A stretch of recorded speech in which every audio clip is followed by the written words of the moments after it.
So, in this lecture, we're going to talk about the time period between World War I and World War II. This is commonly known as the interwar period.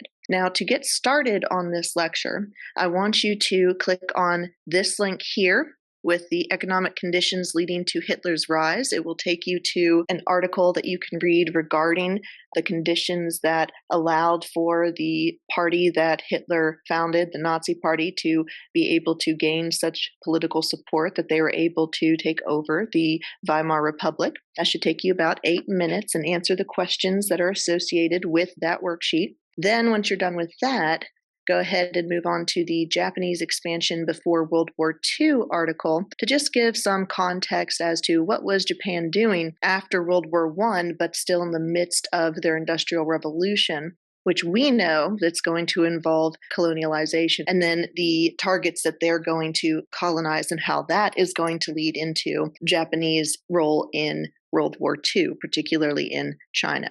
So go ahead and pause the video, click those articles, read them, answer the questions, and then come back to the video when you're done.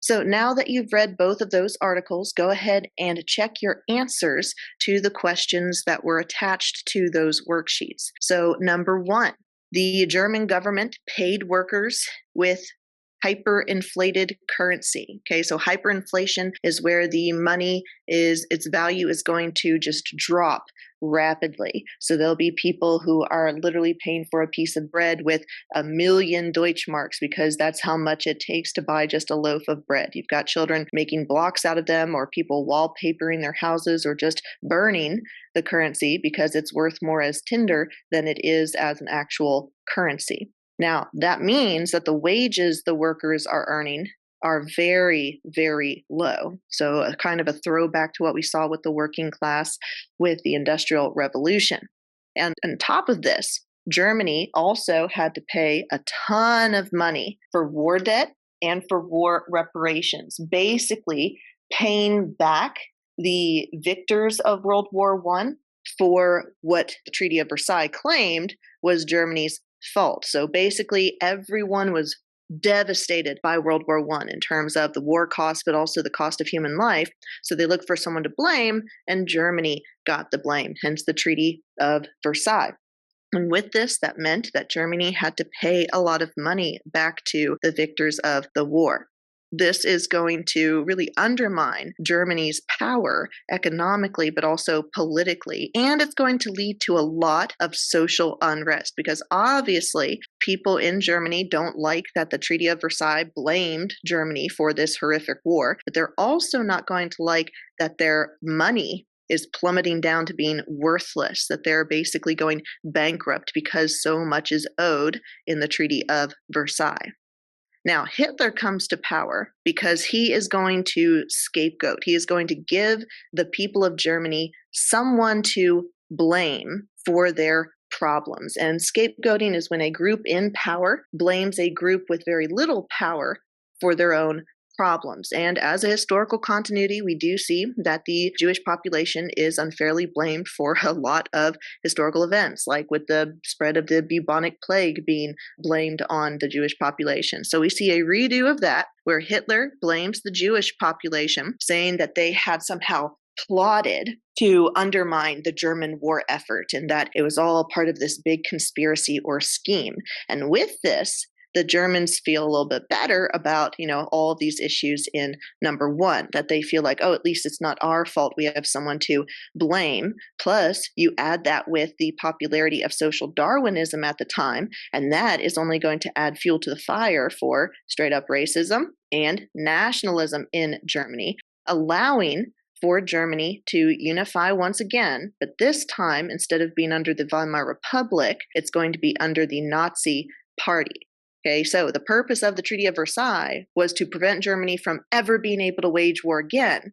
And it ironically did the opposite because the German population was so anti-Treaty of Versailles, because it was, very harsh. This is going to galvanize the movement in order to get Germany to rise once again, hence leading to World War II. Now looking at the next worksheet. talking about the expansion of Japan, looking at that document of a map with the arrows and everything, showing you where exactly they expanded and when. So answer number 1, they took over Korea and Taiwan. Korea was particularly important because this meant that Japan could launch attacks from the mainland of East Asia instead of having to use their navy and invade by sea. In 1914, they had controlled Korea and the island of Taiwan. Then after World War I, early 1930s, they took control of Manchuria. And then from 1933 to 1941, so leading into World War II, they expanded even further into East Asia, particularly in China. So we're going to see that when the Japanese are engaged in World War II, they are very much so going to be committing some atrocities against the Chinese as well as against Korea. Now I'm talking about natural resources. These are available means by which a country can develop economically and politically. So minerals, soil, fossil fuels like coal and gas, fresh water. Japan is an island. So they didn't have a ton of these natural resources. So if they're going to get these raw materials for their industrial growth, then that means that they need to expand, meaning they need to imperialize or empire build. And with this increased power, we're going to see an increased influence of Japan on the world stage, not just in East Asia. Then what do the arrows indicate? It indicates where they started invading first and then where they expanded, but it also implies that there are some valuable natural resources available in the areas that they invaded, because what would the purpose of invasion be if not to provide raw materials for industrialization? So just a quick recap of some information that we had already gone over with some introduction of new information about World War I before we get into the interwar years. So in that vein, let's go ahead and review the main causes of World War I. Okay, now in the text box, you'll answer the question of what was the reasoning behind punishing Germany in the Treaty of Versailles. Why did the victors of World War I want to punish the Germans? Okay, what was the reason? Why were they making it so harsh? So y'all may remember from our worksheet of causes of World War I, we used the mnemonic device MANIA. So militarism, alliance, imperialism, nationalism, but then also we have that last A that counts as the spark for World War II, which is the assassination of Archduke Franz Ferdinand. And so looking at this review, militarism means that they're building up armies and navies, so an arms race. Alliance system, okay, we see a series of alliances where different countries ganged up together and signed treaties saying if so-and-so attacks you, then we'll back you up. Unfortunately, what this means is that when Serbia and Austria-Hungary get into it over the assassination of the Archduke, that's also going to draw in the British and the Russians, and all because of these alliances that they had previously made. It kind of just has a domino effect of bringing in the entire world. Imperialism, we've been seeing a lot in this time period. This is known as new imperialism. And remember that Africa and Asia were the targets for this new imperialism. The Europeans were colonizing in the old world rather than in the new world. Okay, and this drive for resources and drive for more territory directly leads to competition. And we've already seen that these countries have built up their arms. They've got shiny new weapons that are ready to use, and that is going to lead us into World War I. Also, we have the idea of nationalism, so excessive pride in your country. So if every country thinks, oh, we're the strongest and we'd be able to defeat so-and-so in a battle, right? They'll think, oh, this war will be over by Christmas. Well, spoiler alert, it's going to drag on for years. But nationalism is actually going to be what sparks that assassination of Franz Ferdinand. The Serbian rebel groups wanted independence from Austria-Hungary, and they thought that killing the heir to the emperor would result in that independence. Unfortunately, that spark, that assassination, led to the Great War, or the war to end all wars instead, which was only ended with the Treaty of Versailles. So we are going to look at the impact, Okay, causation, historical thinking skill. The impact of the Treaty of Versailles on Germany. And obviously, this is going to be a very negative impact, right? Because we know it's going to lead to Germany instigating World War II. So looking at this first slide, and remember, all this will be given to you in the pair deck, but you may want to write down some of the additional information that I provide. So Germany was not invited to negotiations with the Treaty of Versailles. They're not going to be admitted into the League of Nations when it's first established. They do get to join in that big, group of European powers by 1926. But again, this is going to be about a decade after the end of the war. And as a result of the tensions, particularly between France and Germany, the Rhineland is going to be forced to be demilitarized, meaning that Germany could not have any military personnel or establishments in this area, because right next to this area is France. So France doesn't want Germany ever being able to invade them again. So they're basically putting this Rhineland as a buffer, and for it to be an effective buffer, you can't have any German military. And the issue also with this is that the French are going to claim the Saar. Okay, this is an area right here, which, to be fair, it is on the side of France, right by this buffer. The French are going to claim this area because it's rich in natural resources, particularly the raw material of coal, which is great for industrialization. Okay, so with this, Germany was going to lose their main supply of energy in the coal fields of the Saar, which would make them reliant on other countries for energy, meaning that they would have to buy or import coal from other countries. And remember, how much money does Germany have after World War I and the Treaty of Versailles? Well, not a lot, because they're paying reparations to the victors of World War I, like Britain and France. So this is going to be very, very rough for the Weimar Republic. Number one, they're politically, castrated. They're not allowed to join the League of Nations till much later. They didn't really get a say in the negotiations of the treaty in the first place. They also are being told that an area of their territory has to be demilitarized, meaning that they don't have that protection anymore because France is afraid of Germany invading. And they're economically destitute due to reparations and the reacquisition of the Saar by the French.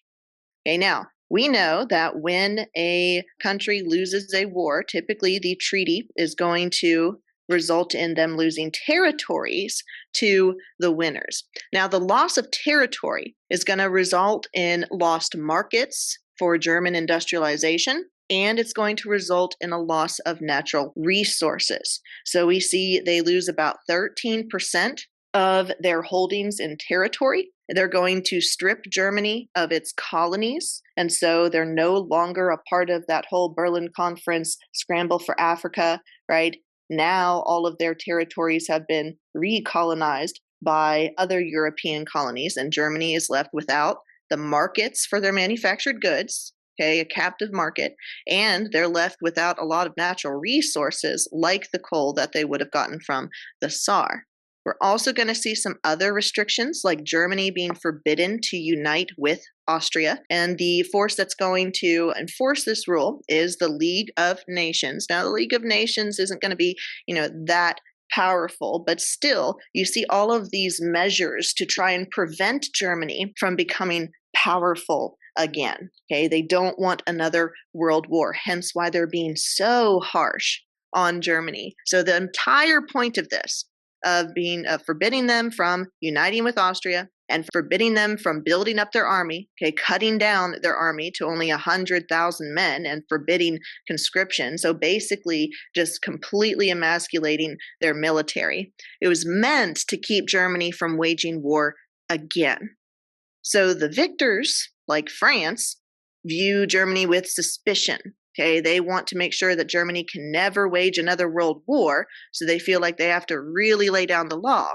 The Germans, on the other hand, the other perspective, the Germans felt that it would leave them unable to defend themselves. So they're like, y'all are worried about us building up our military and invading y'all, But what's going to stop somebody from invading us if we only have 100,000 men and our Navy and our Air Force have been demilitarized? So, like, we see that Germany can only keep 6 battleships and their submarines are taken away because submarine warfare was very effective in World War One. Okay, that did help Germany out a lot.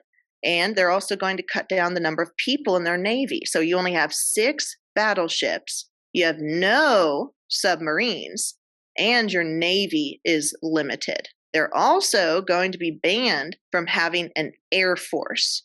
So this is also going to further weaken Germany.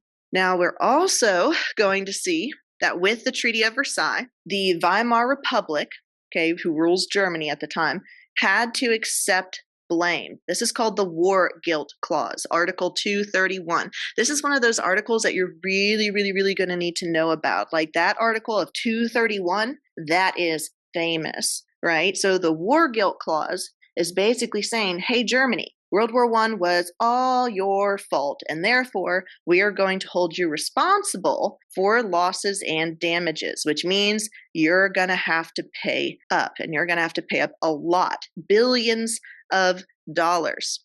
This is going to be economically devastating for Germany, obviously leading to things like hyperinflation and social unrest. Now, the German people did not like this war guilt clause. They obviously didn't like having to pay the reparations. Like, nobody likes having to owe money. But this whole war guilt clause really rubbed them the wrong way because they say, from their perspective, hey, we had a treaty with Austria-Hungary before World War I.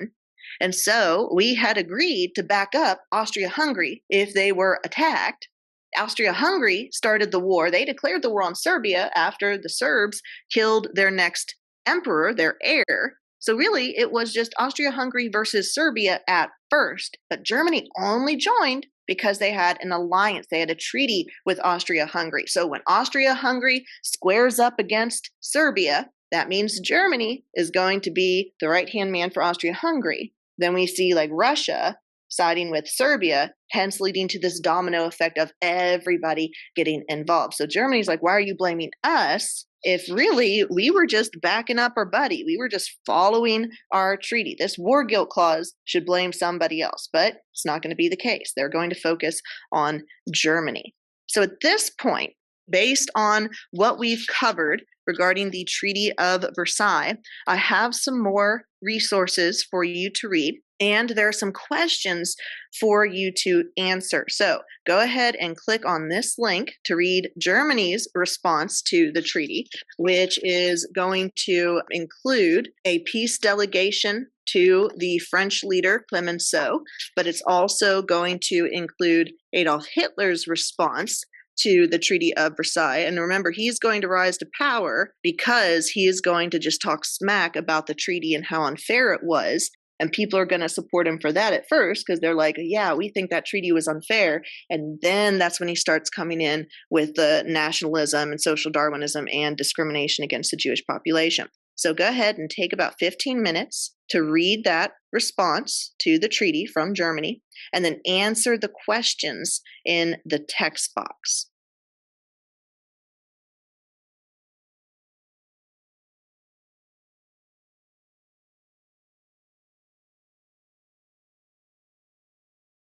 Okay, welcome back. Now we're on to the next response. This is the response from the French leader, Minister Clemenceau. Okay, so he's read the objections that the peace delegation have made, saying, hey, this is going to completely wreck us economically, that it's going too far, that it's too harsh. And then this is going to be his reply to those issues brought forth by the peace delegation. And you're basically going to see that he's going to say, hey, actually, your objections don't really count, and really we're just trying to stop another war from happening. So go ahead and click that link and then answer the questions that are associated. So when you're done, come back to the video.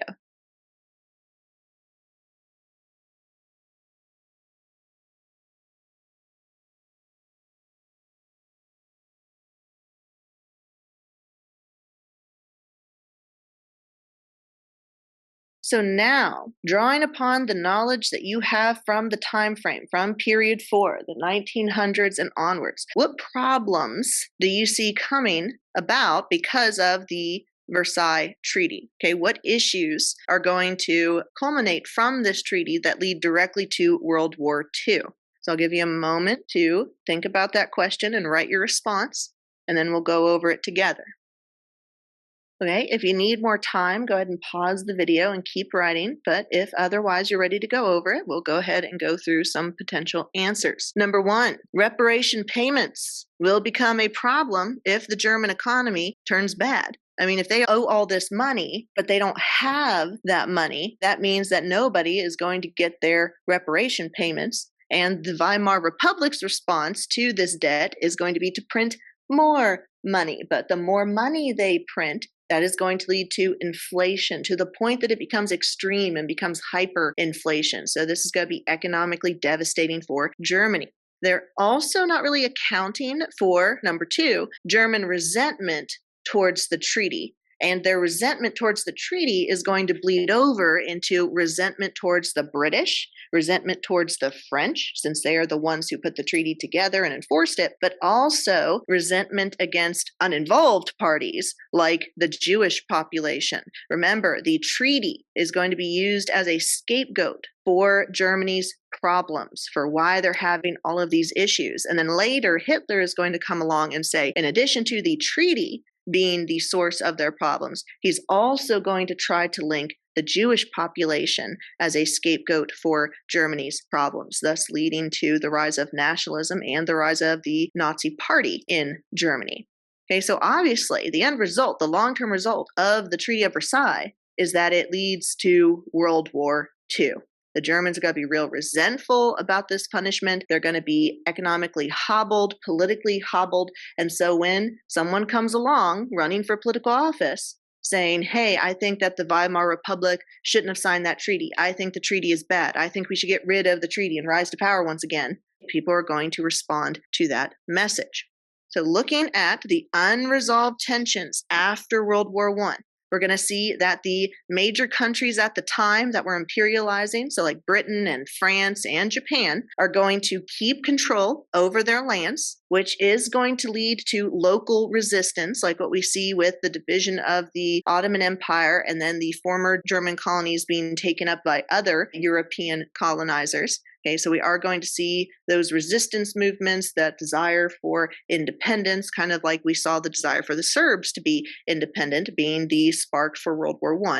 And we're also going to see anti-imperialism. Okay, so people who want to resist imperialism because of the negative effects of imperialism or the worsening status quo. So we're going to see movements in the Middle East, like Pan-Arabism, trying to get independence for the Arabian Peninsula away from the British in particular. We're going to see Pan-Africanism, basically trying to resist the imperial powers that have taken over Africa, like France in West Africa, in Britain and South Africa, and then, of course, Belgium and the Congo. There's a whole long list of problems that happened with that. And we're also going to see the rise of communism, just like we saw the rise of communism in response to the Industrial Revolution, where we're going to see communism rise in response to the imperial movement, trying to help with that independence. And we see, of course, increased nationalism. We are going to see groups that, using Western education, using the access to education that has been provided due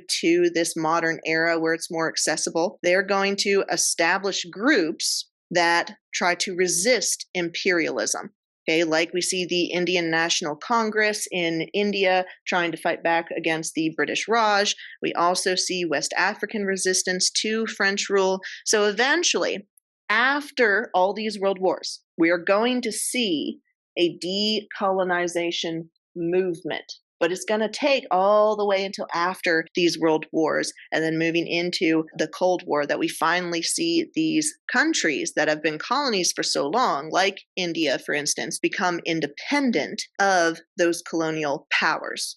Okay, so kind of just like a new series of revolutions leading to that independence. And with that, that is the end of our pair deck. So make sure that you filled out your chart and that you've read all of those resources and answered those questions. And then we will move on to the start of World War II in our next series.